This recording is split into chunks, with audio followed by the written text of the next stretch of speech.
So in 2027, Koyebo, the presidential candidate, he vote to. Once he's promising that he will fix Nigeria, we will vote for Tinubu now. So Tinubu is your choice. Obi Woye Gachimu Nigeria. So for the past 2 to 3 years, Tinubu Chigoda Chike Kwadigi. Now Agregumu Nigeria, we are dying. Look at us. Omo yange vote. Man vote nwoke nkeje vote nwanyi. Blame the pure water test. Pure water is 15 naira. Every can know one bag of pure water before 15 naira per bag. Now one is 15 naira. I would only agree vote through. You vote for what reason? I don't even know recently why the crisis in the Middle East should be affecting a country like Nigeria, especially a country that is oil producing nation. At least na fear name. See the children, the little souls. We have neku banyeri.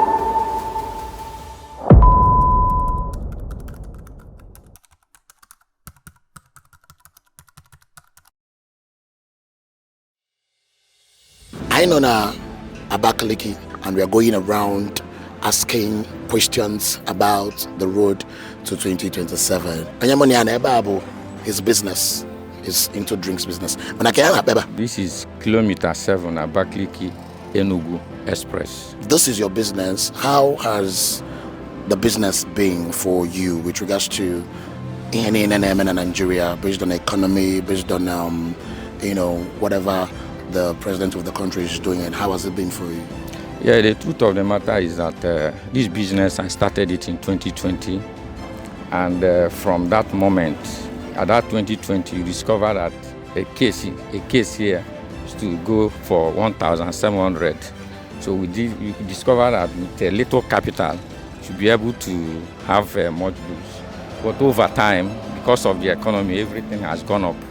A case here, the least crate we have here goes for 8,200. You could imagine what it entails for a young graduate like some of us that wish to go into business, we might be able to put up a thing like this. So the truth of the matter is that the economy has been terribly bad. I don't even know recently why the crisis in the Middle East should be affecting a country like Nigeria, especially a country that is oil producing nation. The leaders have explanations to it, but I think 2027 has presented yet another ample opportunity for Nigerians to at least be able to assess their presidential candidate, to actually know any of them that is capable of delivering the country from the state of quagmire we are in currently. Okay, Kita Noah, and we're 3 to 4 presidential candidates, that of the APC, that of the ADC, and that of the NDC. So for you, which of those candidates do you think will actually solve, if not all, a little bit of the problem we're facing now? Yeah, the truth of the matter is that we must acknowledge the impact of illiteracy, tribalism, and religion, the impact it has in our political system. Assuming we are a homogeneous country like Japan, for instance, where everybody belongs to one religion and speaks one language, you discover that it is very glaring. It is very simple. Just present the presidential candidate. Assess them. For me, you see that someone who cannot afford to stand firm and say, this is what he is going to do. This is how he tends to sort out the issue of security, the economy, and all that. There is no need saying you want to continue. I want to believe that so far, the person I feel and must work for is a presidential candidate of the NDC. Not necessarily because he's from the eastern region. It is based on the fact that I believe that he has the capacity, he has what it takes to lead Nigeria to the promised land. I'm Michael Ogiji. Okay, take his full President Tinubu for the past 2 to 3 years now. Nuchemo ni nafuna Nigeria kita yi siriki but by God grace obu na Tinubu na ogifise Nigeria to the Ivogadema. We appreciate it. Okay. So in 2027, Koyebo, the presidential candidate, he vote to? In 2027, once he's promising that he will fix Nigeria, we will vote for Tinubu now. Okay. So Tinubu is your choice? Thank you very much. Can you vote to repeat between 2027? Omar is the main economist in Nigeria. Because when you China, so if you not Peter Obi, they get fixed in Nigeria. Obi Woye Gachimu Nigeria. So for the past 2 to 3 years, Tinubu Chigodo Chichike Kodigi. Now, Nigeria, we are dying. Look at us. Regularly buy 1.2 million. Ordinary bike of 120,000 before. It's now 1.2 million. Mother survive. Let me pure water. Pure water is 15 naira. Regularly one bag of pure water before 15 naira per bag. Now one is 15 naira. I would not get vote through. Ile vote for what reason? Onye ọzọ pụtakwa na bro Tinubu ga-vote onye ahụ kosi dị m na na ị anya fụ na mmadụ atagbugo onwe ya na a liter of fuel now is 1,400 naira. Anyị nwa na-anya ọkada nwe ezu anyị na-anyata na ọkada afọ ejugo anyị ọnụ. So nwoke a na-acha anyị otu bugo anyị onwekwa onye ọzọ ga-apụta ọ bụ Obi ọ bụ onye ọzọ pụtara na bro Tinubu mme vote rie anyị atagbugo onwe anyị na fụ ndị ọkada na ebe nwezi anyị na-agbata biko si onye ọzọ pụta ma ọ bụ na ọ bụrụ Tinubu si onye ọzọ pụta na ya doziri dị tụrụ Tinubu vote. Emma, this life I know like this. Before, I na-erebu fuel 5 naira a na-agbakwa ihe na-aga normal. Mgbe Tinubu apụtakwara ọ chịkwa normal ọ bụ mana 20 ka na-agbata before ma ọ bụ 10,000 kịta onwe nke na-agbatazi kịta ọ bụ fuel ka a na-enyezi 15.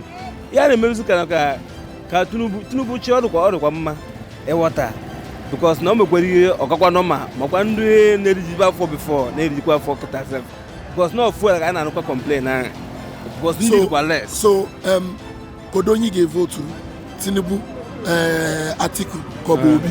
Kodonyi gave vote to Tinubu Adekwamma. Tinubu gave vote to. You want a voter's card? I want voters card. Okay, thank you very much. 2027 election, Kodonyi gave vote to. Onye nke vote to. Anyway, abuna my vote account. Onye asim vote to. Onye nke vote to bu Obi. Okay. Peter Obi. Not because Obi is my brother. Or that is as an Igbo man. Not because of that. But Obi is a transparent man. When Obi ruled Anambra State, he ruled Anambra State well. He had nothing to hide. No skeleton was found in his cupboard. So Obi, as an economist, he is. I believe that Obi will fix the Nigeria economy well. Thank you very much. And to governorship, I will vote for Obona Wifru. It's true that some people are cascading him that he has not commissioned any infrastructural development. But I said that they should have patience with him. At least he's doing well where the workers are. The workers of Ebonyi State are. And also in insecurity. There's no insecurity in Ebonyi State again. Anywhere there's a conflict, he will quickly go there and make this solve it. I love him for that. Thank you. Do you have a voter's card? Yes. Thank you very much. Mami Kekime. Adimma. Udadikwa. Udadiro. Gịnị na-ese ka ihe na-eme? Ihe na-eme karịa ama m ebe m ga-ebido Nigeria ya dịrị. Kwuo nke ọbụla ka gị mma. Nke ka njọ kịta bụ na onye rarụrụ mepe ofu anya mechite ofu. Anyị ama ụbọchị ha ga-abịa jiri egbe kụkọrọ maazị ma okenye pụọ jee gbuchiche. Nigeria kịta onye ọbụla nọ n'ọsọ. Otu anyị na ebe a kịta ya adịrọ safe. And the funniest thing about our politicians, they care all about their election. They don't care about their lives. Nobody is saving us now. Nobody is safe. Ụmụazị anọchago obodo oyibo. Anyị nwa na-enwere ego transport from here to Enugu South, talk less of obodo oyibo. Anọrọ ebe a na-ayọ Chukwu ya mere anyị ebere. Ihe na-ekwu bụ onye ga-enyere anyị aka ya nyere anyị aka ka youth kwụsị ebe election na Nigeria, special ala Igbo anya. Onye ọbụla emele election ka anyị kwugodo okwu ndụ na onye ndụ dị ga-eme election. Anyị adịrọzi save. Anyị adịrọ save. Mana ka anyị kwugodo okwu election na 2027 na kita anụnwa ka onye ị ga-alike i vote ka onye feel na onye nwa bụ nwere ike rescue obodo from this condition anyị nọ ya na. Onwe onye ga-evotu ma m votu nwoke nke je votu nwaanyị. Ihe m nwanyị dị bụ Biafra ka onye ọbụla naba ka onye naba. Anyị ọbụgodị na anyị ga-eji aka anyị gbuo onwe anyị fine. Mana isi gị na ga-esi na ga-evotu mmadụ ma mpụta ebe a na-eme the election onye ọbụla zigodi ike election ọ bụrụ election ka anyị na-ekwu okwu. At least m na-afụ ihe na-eme. See the children, the little souls. Onwe ha na-ekwu banyere na iwe na-ewe asị na nwe ka meshifu the Jagaban himself, I swear. I for talk to the man. But man wait me orudu be m comfortable boy ọzọ. Afa m bụ Mr. John. Okay, since the last election till now, can you say for Nigeria? Nigeria draw kwa mma because I go first. Achigbo mmadụ. So abịa na 2027 election ka onye ga-evotu. Onye m ga-evoturu bụ Obi. Ka eme ga-eji voturu Obi. Obi bụ onye mara uche ụmụ ogbenye. Ọ mara uche even ụmụaka sef. Anyị ga-eme m ga-eji voturu Obi. You nwekwa voters card? Yes. And did sure nigga vote? Yeah, ndị sure. Peter Obi, NDC. Ka eme ga-eji voturu Obi. He is the only transparent man. He is the only man who can deliver Nigeria from all this inconspiracy, insecurity, so on and so forth. That's why I will vote for Obi. Since the last election till now, ke ka ọ dị gị n'arụ? Nna ọ na-ere m eziokwu lenu m le motosaịkụl maazị na ike gwụrụ fuel agagara ọnụ fuel 1500 ihe anyị na-eme mgbe mbụ ihe na-ego fuel bụ 65 naira na lezie n'ihe fuel na-ada ihe nwaanyị a na-agbakasị ahụ because of stress ike gwụrụ lenu m le motosaịkụl mgbe mbụ ihu mgbe Goodluck na-achị ị mara dasị na nwoke nọ na mma. Daalụ. Thank you my brother. Since the last election till now, ke ka ọ dị gị? Nah, Raforo, my brother. Raforo, if you can but can yourself. I will not be a china, unquestioned or not. Obi can need to self so that all by here I do myself. Oga Mogbe, Mara, only get a shirike. Came you went to Kwasiobi no BB and what you change your brother. You enjoy to Kwasiobi now, 1 mile by himself now, we be buying. Now, we should make a matter, but only you buy one or madam. But only can mamma of my Obi can't or yourself. Or you got change yourself. You work with voters card? I want voters card of more. And they get you to vote? I don't get you to vote stuff of more, ma. Dal. Oh, my brother. Can you get you vote to Ruby? I took me before and Emere last Muatria. Mechobana has no dara. But I know you got an Iran, Ruzana Shimireba as no dara. Any name in Nigeria came with 2023 to Kita. Take out the Ginar. Odroma. Oh, fuel 5,000 can't hear here now. I can't butter 5,000 now, but a fuel not to. Oh, fellow go. If you go, need to butter fuel also now. Dal. Okay, sir. Obi kererenke, Obi nete, Obi boyenkayo, Obi kererenke, Obi kererenke. I'm a